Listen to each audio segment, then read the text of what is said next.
असीम सौंदर्य और पवित्रता की प्रतीक इस गुलाबी नगरी को नमन करती हूँ। राजस्थान विश्वविद्यालय की दैदीप्यमान प्रतिष्ठा और उसमें आप सबकी शिक्षा के प्रति निष्ठा को नमन करती हूँ। वह वटवृक्ष जिसकी छांव में यह विश्वविद्यालय परिवार फल फूल रहा है, ऐसे कृतज्ञता अभिभूत और जीवन सौंदर्य के पारखी माननीय कुलपति महोदय को नमन करती हूँ। जब से इसे सींचने वाले विद्वत शिक्षक समाज को नमन करती हूँ। राजस्थान विश्वविद्यालय की वैभवशाली परंपरा और गौरवशाली इतिहास और उसमें जन्मी आप सबकी सुनहरे भविष्य की उत्साहित और अनुशासित प्यास को नमन करते हुए नमन करती हूँ उस परम पिता परमेश्वर को जो मुझ में वक्ता बनकर बोल रहा है, आप में श्रोता बनकर सुन रहा है और इस पंडाल के कण कण में विद्यमान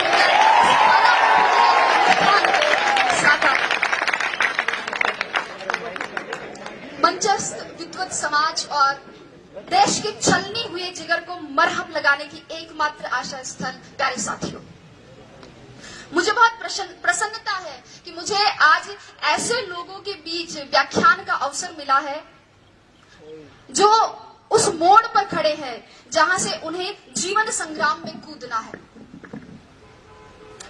अभी आपके सामने बहुत सारी चुनौतियां और संघर्ष है। ऐसा नहीं है कि आरएस बनने के बाद मेरे संघर्ष और चुनौतियां खत्म हो गए हैं, बल्कि वो तो अभी शुरू हुए हैं, लेकिन उनसे लोहा लिए बिना हम आगे नहीं बढ़ सकते हैं। साथियों, मुझे नहीं लगता कि मैं अपने इन स्नातक अनुजों को कोई मार्गदर्शन दे सकती हूँ या आप में किसी अभूतपूर्व ऊर्जा का संचार कर सकती हूँ, क्योंकि मैं भी आप ही की तरह एक जिज्ञासु विद्यार्थी रही हूँ और पिछले कुछ वर्षों में वही सामने आप ही की तरफ बैठा करती थी जहां आज आप जगमग तारों की तरह इस परिसर को रोशन कर रहे हैं। किंतु मैं इतना जरूर कह सकती हूँ कि यहाँ सिखाए जाने वाले उस श्रम, उस धैर्य, उस मार्गदर्शन, उस शैक्षिक वातावरण, शिक्षकों की विद्वता और अनुशासन के आवरण को यदि जीवन में उतार लिया जाए तो असंभव कुछ भी नहीं है।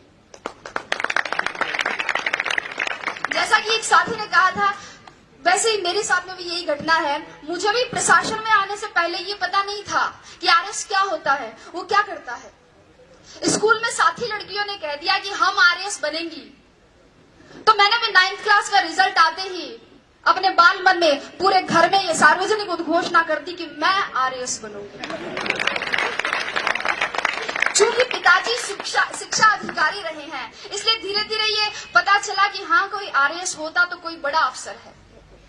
किसी ने ताना मार दिया तो आरएस बनना एक चैलेंज के रूप में ले लिया। हम लोग पतंग उड़ाते थे और पड़ोस में एक अगरबत्ती का कारखाना था, वहां बच्चे छत पर अगरबत्तियां बनाते थे। मैं और मेरी बहन वहां गए और वहां जाकर मालिक को कहा कि इनसे काम क्यों करवाते हो, इनको पतंग उड़ाने दो ना। तो अंकल बोले कि तू कौन सी कलेक्टर लग रही है यहाँ पे। मैंने सोचा कलेक्टर कौन सी तोप होता है, और अगर ये कोई तोप होता है तो एक गोला तो मैं भी दागूंगी। धीरे धीरे परिवेश बढ़ा, लोगों से जुड़ाव बढ़ा, एक आरएस अधिकारी के अधिकार, दायित्व और दायरे को समझा और फिर खुद के अंदर झांका तो देखा और पाया कि हाँ, मैं किसी काम को योजनाबद्ध तरीके से कर सकती हूँ, किसी बात के पक्ष और विपक्ष पर विचार कर सकती हूँ, नेतृत्व क्षमता भी है, अपनी बात दूसरों तक संप्रेषित कर सकती हूँ। मम्मी और चाची का झगड़ा हो जाता तो उन्हें मना भी लेती हूँ, और दादी का आशीर्वाद तो है ही है। मैं आरएस बन सकती हूँ, मैं आरएस बनूं। और तब मैंने सोचा कि न गरज किसी से, न वास्ता किसी से, मुझे काम है अपने काम से, तेरी जिक्र से, तेरी फिक्र से, तेरी याद से, तेरे नाम से। और आरएस को ही मैंने अपनी जिक्र और फिक्र बना लिया। और साथियों, यही सम्मिलित कारण और घटनाएं हैं जिनके परिणाम स्वरूप मैं आज यहाँ आपके सामने उपस्थित हूँ। ये सब कहने का मेरा मकसद सिर्फ और सिर्फ इतना ही है कि आप सब ये तय करें कि आप आरएस आईएएस क्यों बनना चाहते हैं, अपना उद्देश्य निश्चित करें। आपके भी आरएस आईएएस बनने के मेरी तरह अनेक कारण और बहुत सारी प्रेरणाएं हो सकती है, लेकिन अब समय ये है कि समय रहते उनको पहचानें। रिजल्ट आने के 5-7 महीने तक मुझसे एक सवाल बार बार पूछा गया और शायद उसी सवाल का जवाब देने के लिए आज भी यहाँ बुलाया गया है कि आपकी सफलता का रहस्य क्या है, उसका मूल मंत्र क्या है। साथियों, और मेरा जवाब हर बार घुमा फिराकर एक ही होता है, परिश्रम, परिश्रम और परिश्रम। लेकिन ये समयबद्ध, सकारात्मक और लक्ष्योन्मुखी होना चाहिए। टॉपर कोई भी हो सकता है, आवश्यकता सिर्फ लगन, मेहनत और धैर्य की है। थोड़ा संक्षेप में बात करते हुए अब मैं आती हूं परीक्षा के विविध स्तरों पर। जैसा कि आप सभी को पता है, परीक्षा के 3 स्तर है। संक्षेप में ही चर्चा करूंगी। प्रारंभिक स्तर पर, प्रारंभिक परीक्षा के लिए एक एक बिंदु की तैयारी के लिए सटीक और स्पष्ट तैयारी की जरूरत है। और यहां नादानी करने का मतलब है अपनी पतंग खुद काटना। वस्तुतः दोस्तों, प्रारंभिक परीक्षा की तैयारी मुख्य परीक्षा के दृष्टिकोण से करनी चाहिए और बिना किसी शॉर्टकट की उम्मीद लगाए करनी चाहिए। जिस व्यक्ति ने कभी हाथी नहीं देखा है, अचानक उसके सामने अगर हाथी आए तो क्या होगा? डर जाएगा। इसलिए आप पिछले वर्षों के, चाहे प्रारंभिक परीक्षा हो चाहे मुख्य परीक्षा हो, पिछले वर्षों के प्रश्न पत्रों का विश्लेषण कर सबसे पहले अपने डर को दूर भगाएं। अक्सर विद्यार्थी इस असमंजस में रहते हैं कि तैयारी कहां से शुरू करें, कैसे शुरू करें। मेरे हिसाब से 9वीं 10वीं की मानक पाठ्य पुस्तकों जैसे एनसीईआरटी बुक्स, इनसे सबसे पहले अपना आधार मजबूत बनाएं और फिर इसके साथ ही किसी एक राष्ट्रीय और राज्य स्तर के समाचार पत्र या और किसी एक मासिक पत्रिका का नियमित अध्ययन करें। जो बिंदु समझ में नहीं आए उन्हें याद करने के लिए नोट्स बना लें और परीक्षा से पूर्व उनका अधिकाधिक रिवीजन करें। ये थी प्रारंभिक परीक्षा। मुख्य परीक्षा की बात करें। मुख्य परीक्षा वास्तव में इस परीक्षा का निर्णायक चरण है, जिसका इस परीक्षा में 88% योगदान है। और यहां ध्यान दीजिएगा, यहां उत्तर की कसावट और उसका सर्वोत्तम प्रस्तुतिकरण ही कामयाबी का मूल मंत्र है।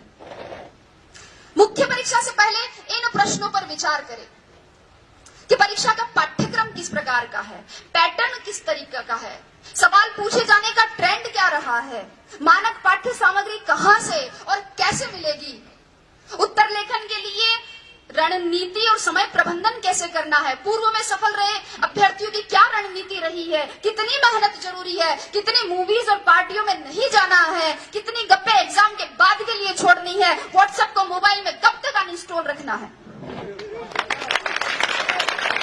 इन सभी प्रश्नों के सवाल आप खुद खोजें और अगर नहीं मिले तो आप कुलपति महोदय को धन्यवाद दें कि उन्होंने इसका समाधान करवा दिया।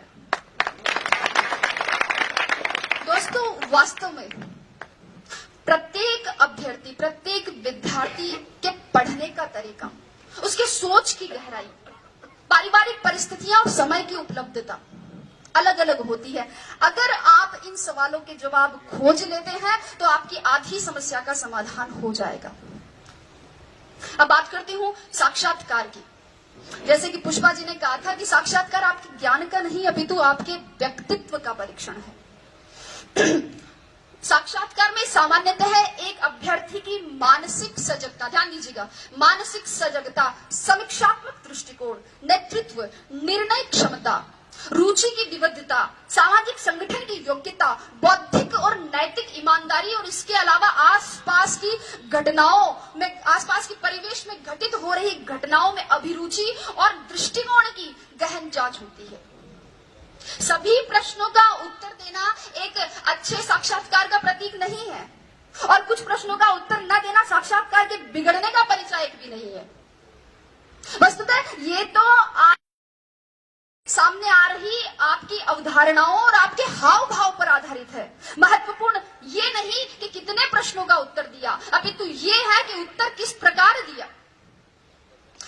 अक्सर विद्यार्थी मुझसे पूछते हैं कि मैडम साक्षात्कार के लिए कक्ष में जाने से पूर्व क्या करें, दरवाजा खोल के अनुमति कैसे मांगे, हिंदी में मांगे, अंग्रेजी में मांगे, कुर्सी पर उनके कहने पर बैठे कि खुद बैठ जाए, बैठते वक्त हाथ टेबल पर रखे, पांव पर रखे, सिर पर रखे, कहाँ रखे।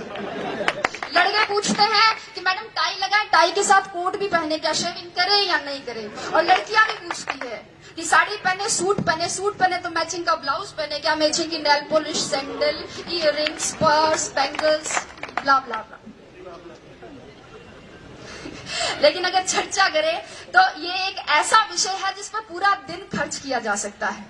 लेकिन अगर मेरी माने, संक्षेप में मेरी माने, तो आप तो बस अगर आपको लगता है कि आपकी तैयारी अच्छी है, आपकी विषय पर पकड़ है, आपने जो अपने हिसाब से कपड़े पहने हैं उनमें आप सुविधाजनक महसूस कर रहे हैं और उनसे आपके शरीर का आत्मविश्वास झलक रहा है, अगर आपको लगे कि आपने अपने माता पिता का आशीर्वाद ले लिया है, ईश्वर में आपकी आस्था है और दादी और नानी ने कह दिया कि जा बेटा कलेक्टर बन के ही आई, तो आप तो बस दरवाजा खोलिए और मुस्कुराते हुए अंदर घुस जाइए। अभी आपका बायोडेटा देखा जा रहा है।